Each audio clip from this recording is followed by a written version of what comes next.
Marriage reconciliation, number one reason to not consider it.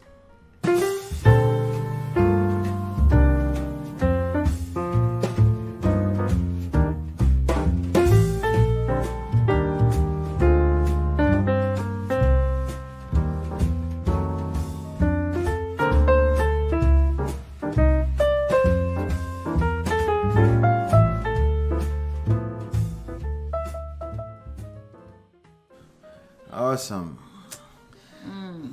Marriage reconciliation, number one reason to not consider it. You know, people divorce. Right. You know, things happen. Okay, maybe not divorce, maybe separation. Separate, yes. Some people are long-term separation. You know, it's been, they're not even together. They're legally married.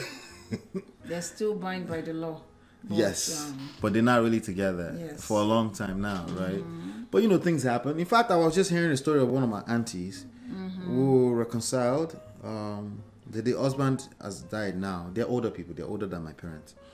And but for a long time, she was separated from the husband since their first child. And he became a reverend in Anglican church, a canon, and then you know once you become a reverend in Nigeria, there's something called atunse or something like a redo over. So if you have like a first love or someone that had a child, you can go and then remarry the person. Actually, atungbe, that kind of thing. At old age, tumigbe.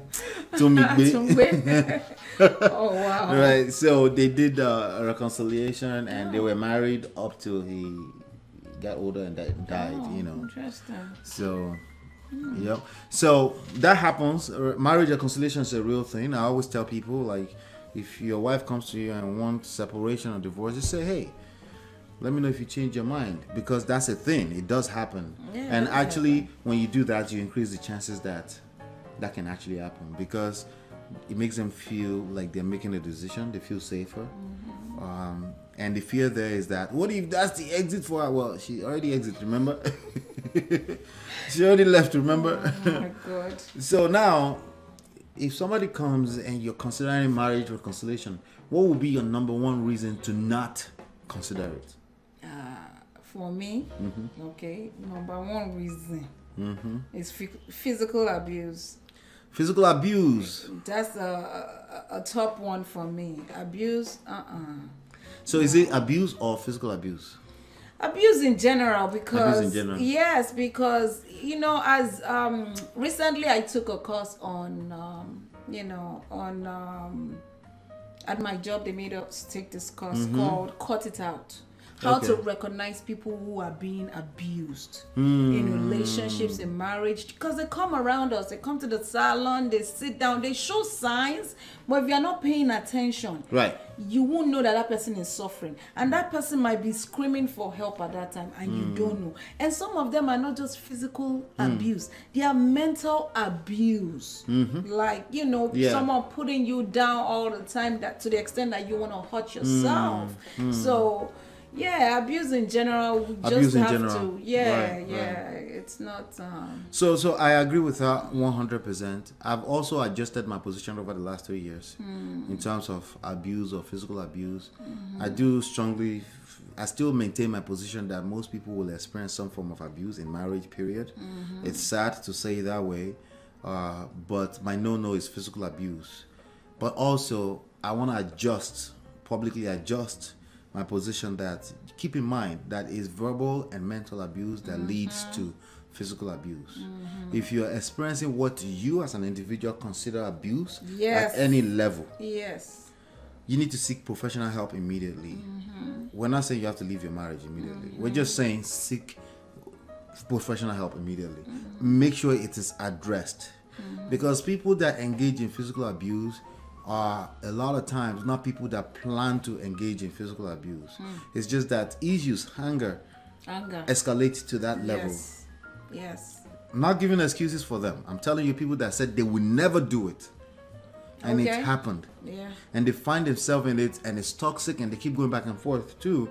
And a lot of people are hopeful that things will change. They're always hopeful. They're like, oh, he was angry. Oh, maybe it was my fault. No.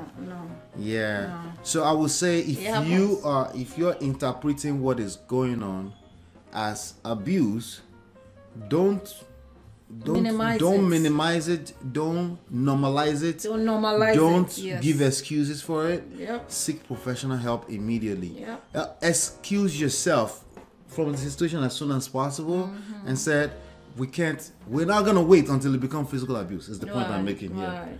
You know, I may have come off in the past as waiting until it becomes, no, don't wait. If it feels like mental, verbal abuse and you feel like you're boiling and it's escalating and you feel like somebody's abusing you, it's time to seek help at that point in time. Absolutely. So for me too, that would be the number one reason to not consider it. At least not now. Because everything is momentary in marriage, right? We don't know. 2 years from now, things may be different. Yeah. There's always room for redemption. Absolutely. Yes. Never mind what all those little girls are saying out there. You know, you should just run for your life. No. Slow down. Slow down. Especially if this person that's talking has zero experiences with regards to long-term relationships. What I'm asking you is to seek professional help. Any professional help we do, even pastors will do, is better than nothing. Right? Don't just sit in there. It's better than nothing. Now, if your pastor say go back there, he will change. That's not good enough. If you are experiencing abuse, that's not good enough. It has to be addressed. It has to be directly and actively addressed. Right. Yeah. So you're sticking with that? That's your number one, to not consider it? That is my number one. Yeah, I think so too. I think anything else can be sorted out. Can be walked through. Yes. But if somebody, you feel like they're emotionally abusive to you, verbally abusive to you, no, they're not going to change if you go back there. No, they're not going to change if there's no consequences of some sort or treatment. Consequences or treatment of some sort. Do you want to be waiting for consequences? We don't know what that consequence look like. Please don't wait. Don't wait. So it's better to choose treatment before instead of waiting, right? Yes. And another thing I want to say is that people who know people who are being abused, assuming maybe someone comes to me and say, "Oh, this is happening to me." How I talk to that person makes a whole difference. Yes. Most times people are just like, get out, what are you doing? Empathy. Blah, blah, blah. You have to have empathy. Because we have to remember it's not easy to leave any situation. Oh, let me have this one. Judging that person's partner does not help them. No, it doesn't. You're doing more harm. You are even making it worse for them. You're making it worse. Most people in marriages feel a sense of responsibility. Yes. They think about their children, okay? So most abusers, not all men are abusers, but most abusers are men. Yes. And men and women go through abuse. Yes. Men go through abuse. Yes. Men get beaten by women. Yes, it's happening. Every day. Yep. Okay, and mentally too. Facts. It's just that they don't come out to talk about it enough. Yes. But I would argue that the mental and emotional abuse is mostly coming from women. It's just that men don't talk about it. Right. I would be willing to argue that, but again, that's a different topic entirely. Right. Either way, it's no good. Yeah. So we as a community, we need to be more supportive of people when they reach out to you for help. It's not time to judge them. Not judging any of the parties. It's time to help them.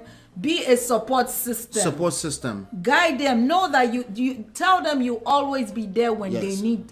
Don't say, if you don't call me and you die, don't. That's your business. You have to have some empathy. You're making it worse. You're gonna become the enemy eventually. By the way, exactly. And that person might just lose their life because they'll go back to their corner because they have no one to because talk now to. they don't feel safer with you. They now feel safer with the person they're sleeping with abusing at them. home, who may be the abuser. Right. You're making it worse. You know, so it's better to come from a place of empathy. What do you think? You want to talk to someone?